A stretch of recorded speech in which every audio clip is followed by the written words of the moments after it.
In this chapter, sage Ashtavakra elucidates the enlightened life and wisdom of a self-realized sage, summarizing the core teachings previously discussed. Sage Ashtavakra said, "Never is joy or sorrow, for one who has transcended the worldly experiences. Tranquil in mind, he lives like one without a body. The wise, who delights in the self, whose mind is serene and pure, has no desire to renounce anything whatsoever, nor does he feel any loss anywhere." Now, let us embark on a journey together to understand and experience this verse first with the help of a story. In the hallowed, infinite halls of the interdimensional library, where the boundaries of realities blur, our librarian, Arya, first encounters the living tale of Ananda's infinite voyage. It whispers to her the words of Nisargadatta Maharaj: "Once you know that death happens to the body and not to you, you just watch your body falling off like a discarded garment." Arya realizes that life and death, joy and sorrow, are just stories, chapters in a book that she can observe without attachment. As Arya traverses the library's non-Euclidean geometry, she reaches the orchard of desires, a place where stories of yearning and longing grow on trees like fruits. There, she recalls the teaching by Ramana Maharishi: desirelessness is wisdom. She understands that the fruits are tantalizing only as long as one chooses to partake in their sweetness, but their essence is transient and illusory. Deeper in the library, she finds the sea of tranquility, a living narrative that flows and ebbs with the collective consciousness of the library.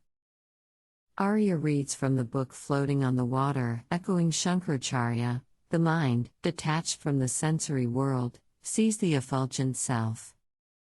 Immersed in this tranquil sea, she feels her thoughts quiet, perceiving the serenity of pure being. In the gallery of echoes, Arya encounters mirrors that reflect not images but the essence of beings. She recalls Zhuangzi: "Perfect joy is to be without joy." As she observes her reflection, she realizes that joy is not in the reflection itself but in the absence of the need for it.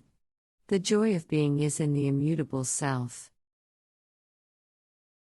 Finally, Arya reaches the chamber of the unborn, where stories are not written but merely exist in potential. The chamber resonates with the words of Lao Tzu: "When you realize there is nothing lacking, the whole world belongs to you." Here, Arya understands the concept of non-duality. She is both the reader and the story, an observer and the observed, ever present and unborn. Now let us move on to a simple meditation practice based on this story. Envision yourself in the library of eternity, where tales of life and death are mere narratives. Feel the freedom as you witness these stories unfold, detached, knowing they are not your own. You are the serene observer, untouched by the illusion of ending or beginning. Stroll through the orchard of desires. See the fruits of longing as they are ephemeral and insubstantial. Acknowledge your desires, then let them fall away, leaving you in a state of perfect desirelessness, basking in the wisdom of your true, unchanging self.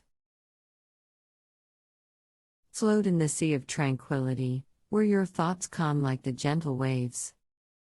Here, you find the radiant self, shining like the sun upon the water. You are the serenity of the sea, the quietude that pervades when the mind is still. Stand in the gallery of echoes. See the joy that comes not from the mirrored images but from the space between. You are that space, peaceful, content, and complete. The joy of simply being is yours, untouched by external reflections. Enter the chamber of the unborn. Here, stories do not begin or end, they simply are. Realize that you are one with the chamber, infinite and uncreated. The world is yours, for in non-duality, there is no lack, only the wholeness of being. Assert the impermanence of life and death, they are just stories we observe.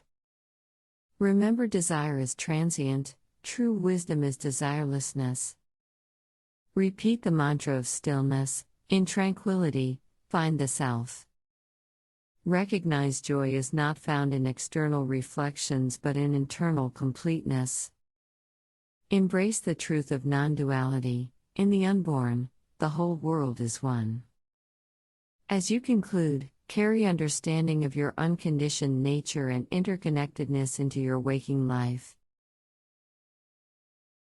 Take a few moments to bask in this newfound understanding and peace. You may like to repeat these meditation steps for 2 or 3 times more. Remember the message of sage Ashtavakra. Never is joy or sorrow, for one who has transcended the worldly experiences. Tranquil in mind, he lives like one without a body.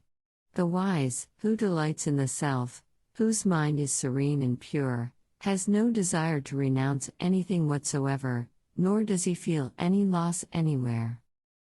As you open your eyes, you feel a profound connection with your true nature, filled with serenity and wisdom.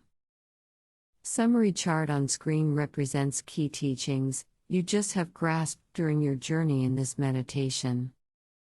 The teachings about journey of self-discovery continue to resonate within you, guiding you on your spiritual journey, till we move on to next verse.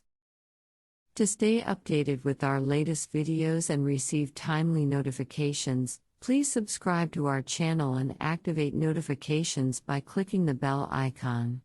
This way, you will never miss out on our latest content delivered directly to your timeline.